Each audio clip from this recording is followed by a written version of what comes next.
It's HBR and All Things Considered. I'm Dave Lawrence, and good to have you with us. We are excited because we are getting a visit in Honolulu from a band that have been coming to Hawaii for some time. I've been lucky enough to see them several times, Maxi Priest, and they're through Saturday at the Blue Note. It's a real thrill to have Maxi Priest right here with me and taking just a few minutes to talk with us on All Things Considered. A big aloha, mahalo, and maximum respect, my brother. Thank you so much. It's good to be here. It's great to have you here. Now, you've played Hawaii many times over the years. What are some of the, I remember seeing you at the Waikiki Shell, for instance, last year at the big Ocean 8 event. What are memories or experiences that you've had in the state that stick out? Oh my gosh. Some of the places I probably can't remember the names, but, I've been around pretty much all the islands. I'm actually sure it's been all the islands that I've been to at one point in time. Tom Moffat. Yeah, Tom Moffat. Great, the late great Tom Moffat. That's great of you to bring him up. What about him? My great friend used to bring us over here, and take us all around all the other islands and stuff. We had such a wonderful experience traveling all the different islands and meeting all these great people. And I was a lot younger then, and thinking, wow, I never ever thought I could actually reach this side of the world, and then to have the appreciation for my music or my work is something else. So when you riffing on that, playing all over the world, reggae is a universal thing. Where I grew up on the East Coast, it was, Bob Marley was a heroic figure, other reggae cats, Peter Tosh. But here in Hawaii, as you were talking about it, when you think of it as a reggae-based artist who's played all over the world, and you think about the connection that this state has to reggae, talk about it from the heart. What is it like? Describe it in terms of a visitor. You're coming here, you do this for work. How strong is the connection? What is it like?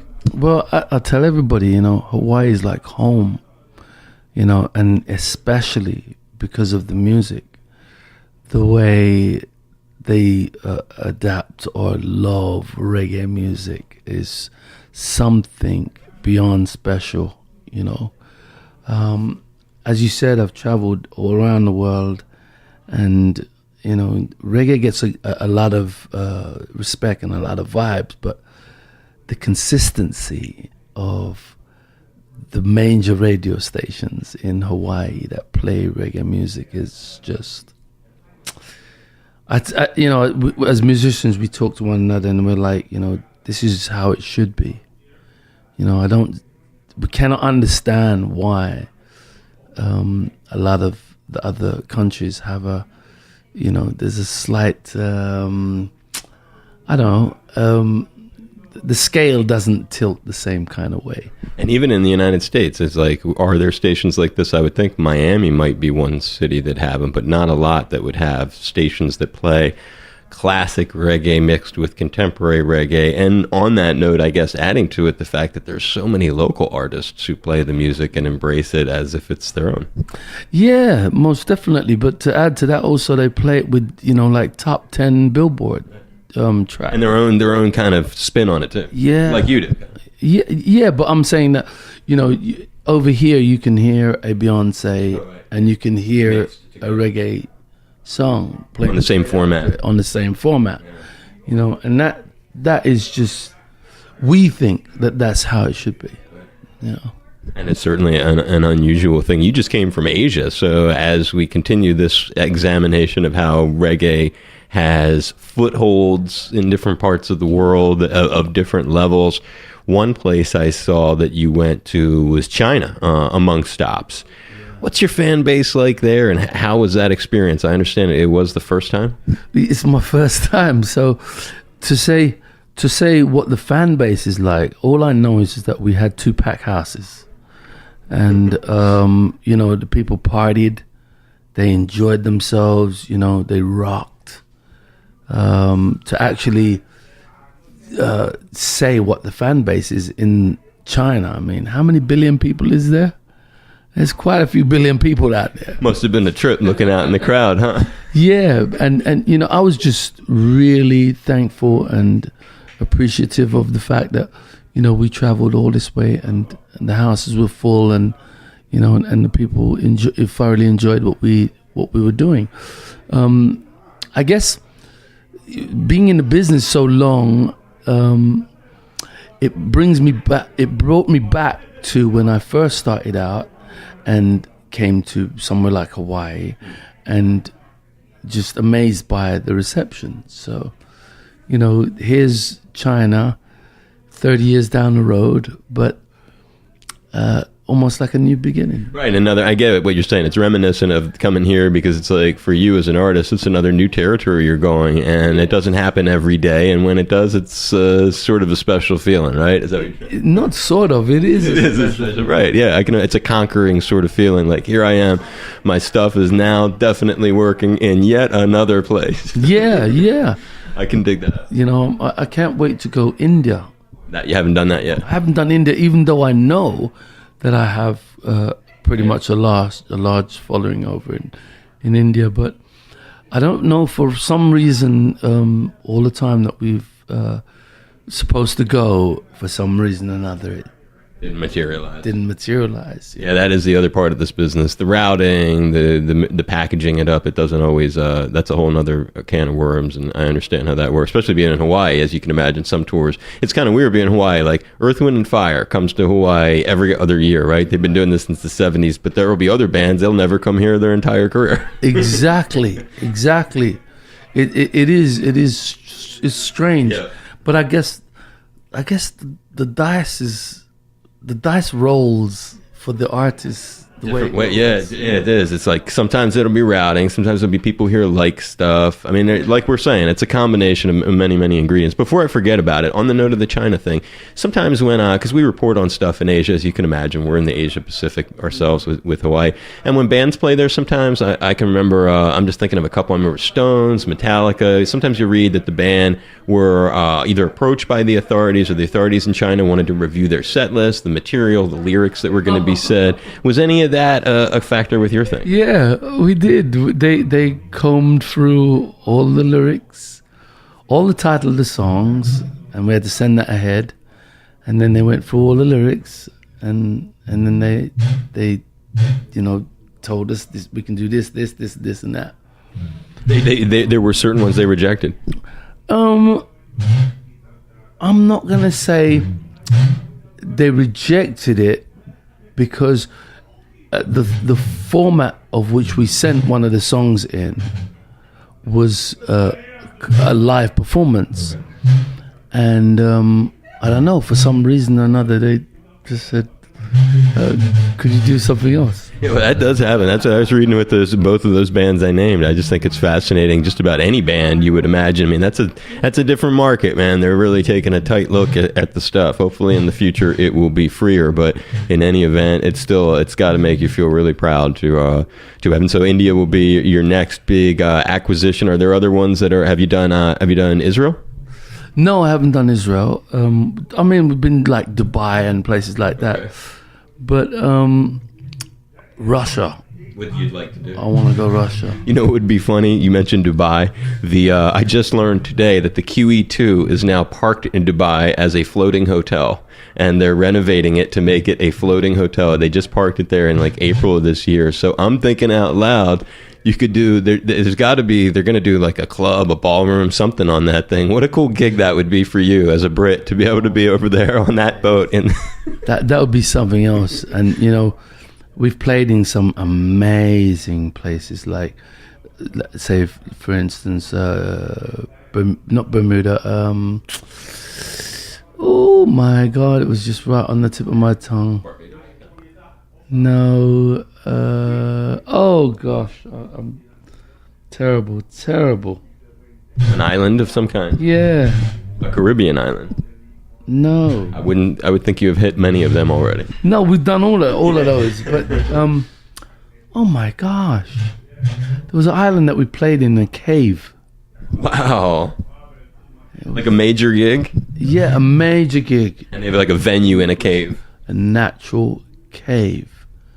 Oh my gosh, this is terrible. Kind of like the Beatles playing in that cavern thing. It's towards England. Towards England. So it's another British island as well. Not the Canaries aren't there. It's a British island. Yes. Isle of Wight? It was a part of... It is a British island. Joined to Spain. Oh, Gibraltar. Jesus, Father. Can you believe that? We got there together. It took a little bit. My God. Well, that would make sense. In a cave on Gibraltar. Oh, my days. They will have my guts for garters for forgetting that. But playing in that cave was amazing, you know. You enter into this cave and it's just massive, open up. And it's got a natural kind of setting as a you know, for the crowd. Oh, for the crowd to sit. Right. It's, So they're not on seats, they're just kind of on a hill. Yeah. Well, I'll give you one. It's not going to be as cool as that, but and I don't know if they do it every summer, but in Stowe, Vermont, you might have even played there. I'm thinking now of who I'm talking to. So they would take the ski area and sometimes in the summer do like a season at concerts. And I'm not kidding. I saw 2 different ones up there in 92 and 94. You did Stowe? Those ski resorts where they converted. It was Santana Fish together in the summer of 92, and then in the summer of 94 it was Santana with Buddy Guy opening, and they did Maggot Brain together. Yep, and we've done Alaska and places like that. But I like that sitting like you were describing, just kind of a natural place. And Red Rocks you've probably done. Yep. And about England, what's the most historic place in England that you feel you kind of get a chill when you think of? Wow, that's one for you. For me, playing in Crystal Palace in the soccer ground, Crystal Palace in England, Southeast London. For me, that's probably my most memorable gig that will live with me forevermore. Yeah, because of the soccer football connection, or well, I'm a big soccer fan, but that might be part. But also, you know, early reggae Sunsplash, and then having the whole stadium plus the ground full of people. Right, now I'm sure Else. You've had a lot of great ones. Well, I'm going to ask one more question, because if I don't ask this one, I'll be mad at myself for not asking it, because you've been really generous with your time. But Roberta Flack, when I was a little kid, I remember she came and my mom was going to see her. I was like, oh, I want to go to that. She's like, this is for adults, blah, blah, blah. I was like a really young boy, and I always remember that. And I thought, man, I have to imagine that was a huge moment for you. Oh, big time. You know, when you speak of Roberta Flack, that's like one of the bricks that, you know, helped to build the house of music. I mean, for you to get to do a collaboration, explain how it happened. Give us a little storyline. Well, it was funny. I mean, she called the house and she said, this is Roberta Flack. I didn't answer the phone. My sister answered the phone. And my sister goes, Max, there's a woman on the phone says she's Roberta Flack. And I was like, what? You know, so we're going back and forward with it. So I picked up the phone and I says, hello? And she says, hi, Max. You know, this is Roberta Flack. And I paused for a minute and I was like, and then she asked me if I would be interested in doing this duet. I was just thrown, you know. And then to be able to work with her and Arif Mardin was magical, you know. Arif, during this time we were recording the track, he took me to his house. He cooked for me, and you know, and I saw some Grammy awards from early '60s. It was just amazing. You know, it's a part of my career that will stand the test of time. Yeah. You record together at the same time? Yeah, we did. It was really amazing, you know, because she's effortless, you know. She's effortless. When she sings, it's like what you have to think about, she just does, you know. And what a tribute to you, though, dude. She called you. It was her idea. She had this, I know, right? It was like, she had this idea to put you on one of her, I mean, come on now. Yeah, I mean, I can't even actually remember how I did I really react like that, or you know, I knew I had a reaction of surprise, but I can't remember exactly my full reaction. You were shocked, though. But I know I was really, really surprised, and then I was more surprised when I had to go meet her, and then even more to the fact that she came to the house, you know, and then my sister cooked and At your house. yep, and she helped with the cooking and everything like that. You remember what you guys ate? Chicken and rice and peas, and some Jamaican ackee and saltfish, and you know, traditional. And you know, we had a wonderful conversation about, you know, obviously Jamaica culture and stuff like that. And her and some of her crew came over, and it's, as I said, you know, it's a time that will stand the test of any time for me. Pillar experiences in one's life. It's great of you to share. I really appreciate that you take the time to just reminisce with me. I love seeing the smiles that come on your face on some of these topics. And it's Maxi Priest in town through tomorrow night at the Blue Note. And hope you had fun today. This was a lot of fun for me. Oh man, I had a ball, and we're gonna go do it again. Cool. I really appreciate it. It's great talking to you, man. And God bless you. Bless you. Bless you.